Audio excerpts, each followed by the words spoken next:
அத்தியாவசிய பொருள் அவசரம் அப்படின்னு போர்டு போட்டுருந்துச்சு. அச்சச்சோ அப்படின்னு என்னமோன்னு பதறி அடிச்சுட்டு நானும் வழி விட்டேன். சைடில் பார்த்தா வண்டியில் நம்பர் பிளேட் எதுலேயுமே இல்லை, சைட்லேயும் இல்லை, பின்னாடி இல்லை, எங்கேயுமே இல்லை.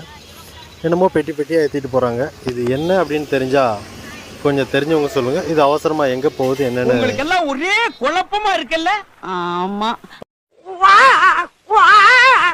நாலாவதா நாளுக்கே துப்புற ஜாதகத்துல 7 இருக்கியா? துப்பு. ஆனா ஒண்ணு சொல்றேன், எங்க ஆத்தாமலை எங்க தாத்தாமலை சத்தியம் பண்ணி சொல்றேன், 7ல ஒரு பீஸ் கூட குறையாது எழுதி வச்சுக்க. ஸ்டார்ட் பீசிங்.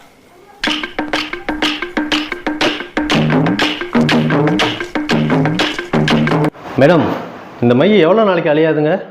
6 மாசம் ஆனாலும் அழியாது. அப்படியா மேடம்? எனக்கு ஒரு பாட்டில் கிடைச்சா வாங்கி தரீங்களா? எதுக்கு? அது வந்துங்க, எந்த டை போட்டாலும் 10 நாளைக்கு மேலே தாங்க மாட்டேங்குது, வெளுத்து போயிடுது.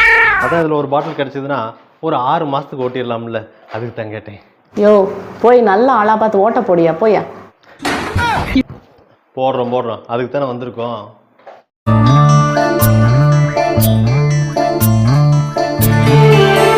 நீலாம் மனுஷன் தானா? உன்னையெல்லாம் ஒரு பெரிய மனுஷன் நினைக்கிறதா? அந்த காலரை கொண்டாடி. சித்திரை மாசம் 1ஆம் தேதி ஆகுது. அந்த வாட்ச் கொண்டாடு. மணி 8 மணி தான். காலையில இந்த போல உழந்தீங்கன்னா நாங்களாம் என்ன பண்றது? புதுக்கோட்டையில 105 டிகிரின்னு ஊருக்கு வந்தா இங்க அதை விட பிச்சை எடுத்துட்டு இருக்கிறேன். தாங்க முடியல, கொஞ்சம் குறைச்சு. சரி, இது என்ன பிரமாதம்? இதை விட பெசலைட் ஒண்ணு இருக்கு.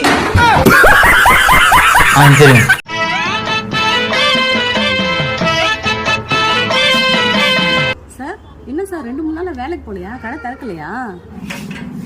3 நாள் கடை லீவுமா? ஏன் சார் 3 நாள் லீவு? எதுக்கா? இந்தியா பூரா எலெக்ஷன் நல்லபடியா நடக்கணும்ல, அதனால 3 நாள் கடை லீவ் விட்டோம். 3 நாள் லீவ் விட்டதுக்கே நாடு முழுசா எலெக்ஷன் நல்லா நடக்குதுன்னு சொல்றீங்கல்ல. இதே மாதிரி வருஷம் ஃபுல்லா லீவ் விட்டீங்கன்னா எல்லா குடும்பங்களும் நல்லா இருக்கும்ல. ஆமால, நான் என்ன பண்றது? அவங்க பார்த்து பண்ணணும். உங்களுக்கெல்லாம் ஒரே குழப்பமா இருக்குல்ல? ஆமா. ஏங்க வர வர இவன் நடவடிக்கையே சரியில்லைங்க. ஏதோ லவ் பண்றான்னு தெரியுது. செகண்ட் இயர் படிக்கும் போது இதெல்லாம் எனக்கு தேவையா? 2 வயசு பார்த்து நானே லவ் பண்றேன். செகண்ட் இயர் படிச்சு லவ் பண்ணாம இருப்பேன்.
நாளைக்கு பிறக்கிற சித்திரை வருஷ பிறப்போட இந்த கோயில் வந்து 213 வருஷம் ஆன கோவில்.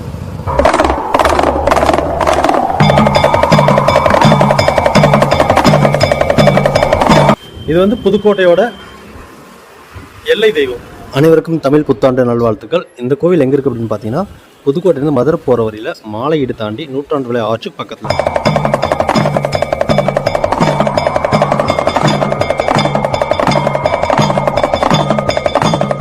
கோவிலுக்கு முன்னாடி செதற்காய் உடைக்கிற இடத்துல இந்த கல்வெட்டு இருக்குது. இந்த கல்வெட்டில் பாதி தான் இருக்குது, மீதி என்னாச்சுன்னு தெரியல.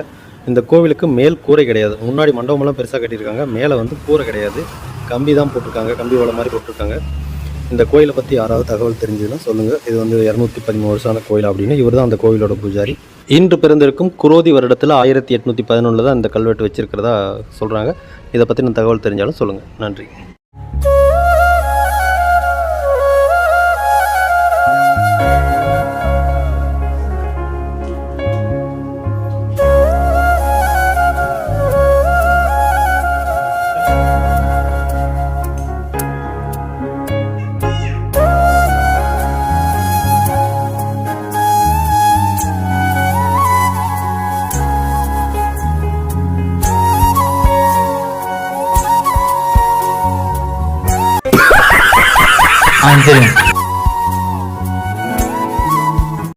அன்பான அரசியல்வாதிகளே, ஆசையுள்ள பொதுமக்களே, இதனால சகலமானவர்களுக்கும் தெரிவிப்பது என்னன்னா,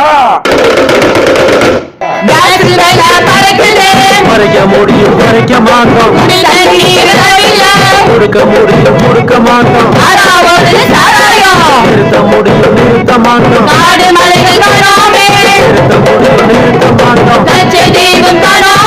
கேட்க முடியும் கேட்க மாட்டோம், குறைக்க முடியும் குறைக்க மாட்டோம், நிறுத்த முடியும் நிறுத்த மாட்டோம், தடுக்க முடியும் நிறுத்த மாட்டோம், இறக்க முடியும் இறக்க மாட்டோம், நிறுத்த முடியும் நிறுத்த மாட்டோம், குறைக்க முடியும் குறைக்க மாட்டோம், குறைக்க முடியும் குறைக்க மாட்டோம், குறைக்க முடியும் குறைக்க மாட்டோம், கல்வி முறைகள் சரியில்லை, மாத்த முடியும் மாத்த மாட்டோம், ஆறு குளங்கள் காணாமே, நிறுத்த முடியும் நிறுத்த மாட்டோம், ரோடெல்லாம் சரியில்லை, போட முடியும் போட மாட்டோம், ஆன்லைனில் சூதாட்டம், நிறுத்த முடியும் நிறுத்த மாட்டோம், விவசாயத்துக்கு ஆள் இல்ல, தடுக்க முடியும் தடுக்க மாட்டோம். இதெல்லாம் எப்பதாங்க செய்வீங்க? தேர்தல் வரட்டும், வாக்குறுதியா கொடுக்கிறோம். போட முடியும் போட மாட்டோம், ஓட்டு போட முடியும் போட மாட்டோம், ஓட்டு போட முடியும் போட மாட்டோம். ஐயோ என்னையா சொல்றீங்க? நாங்க நல்லவங்களா பார்த்து ஓட்டு போட்டுக்கிறோம், நீங்க கிளம்புங்க. இதனால சகலமானவர்களுக்கும் தெரிவிப்பது என்னன்னா, பொய்யான வாக்குறுதிகளையும் ஆசைகளையும் காட்டி நம்மை ஏமாற்ற ஒரு பெரும் கூட்டம் வந்து கொண்டுள்ளது.